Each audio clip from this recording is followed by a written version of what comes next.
ఏంటి అమ్మ చెప్తానన్నా చెప్పు. చెప్పు.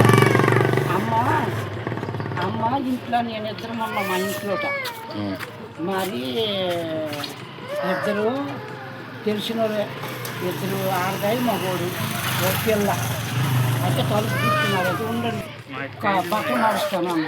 ఎంతసేపు బట్టలు మార్చడానికి అన్న.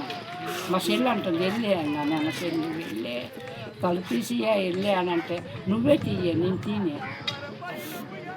వస్తుంటుంది నీకేం భయం నాకు తోడు చేసుకుంటాను.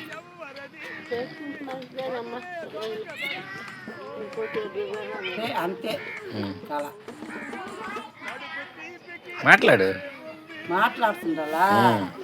అయితే ఇలా సంగతి ఇలాగ ఎప్పటికప్పుడు వస్తాను. నేను రోజు పడుకున్నప్పుడు దండం పెడతాను నా చెల్లి.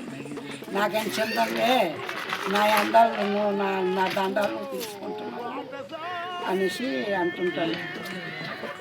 ఏడు చెప్తాను చెప్పి అయితే ఎలుపు తీయమంటే తీయలేదు ఇంట్లో ఉండిపోయింది.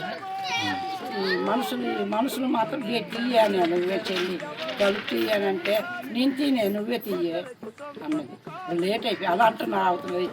ఎంత లేటు తలుపు ఏం తీయదు. అవును మన ఆయన మరి మా అమ్మాయిలు నా కొడుకు వస్తున్నారు ఇప్పుడు బాగా కలకి వస్తున్నారు. చెప్తుంటాను అప్పుడప్పుడు.